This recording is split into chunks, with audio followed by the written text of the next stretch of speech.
Alright, let's talk about the Adams administration, and more specifically, its so-called autopsy report. Now I know the word autopsy sounds dramatic, but what we're really talking about is a deep dive into what worked, what didn't, and what the legacy of Eric Adams as New York City's mayor might look like. So, why is everyone dissecting the Adams years right now? Well, his time in office has been anything but boring. He came in promising to fix crime, clean up the city, and make New York safer and more livable. But as this recent autopsy report points out, the reality? Way more complicated. Let's break down the key facts. First up, public safety.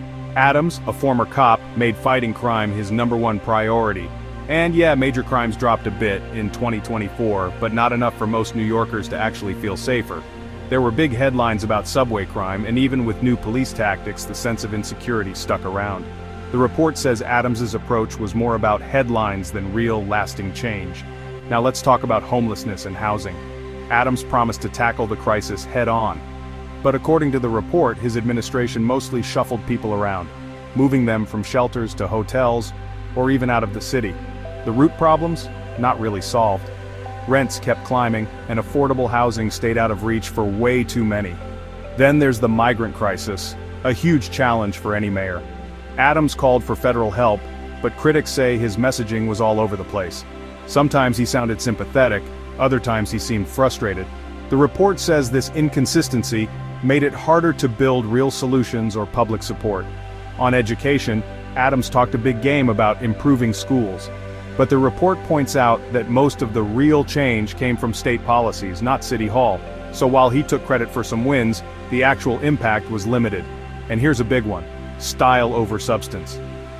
The report really hammers this point. Adams loved the spotlight. He was always at events, always talking up his administration. But when it came to the nuts and bolts of governing, there were a lot of missed details. Critics say he focused more on the optics than on the hard work of making policy stick. So, what's the legacy? The autopsy report says Adams will be remembered as a mayor who promised a lot, delivered a little, and left behind a city still wrestling with many of the same problems. Maybe he bought some time on crime, but the deeper issues, housing, inequality, trust in government, are still waiting for real answers. If there's a lesson here, it's this: big promises get headlines, real leadership means grinding it out behind the scenes, tackling the tough stuff, and sticking with it even when the cameras are gone. That's the real autopsy on the Adams years. Thanks for watching.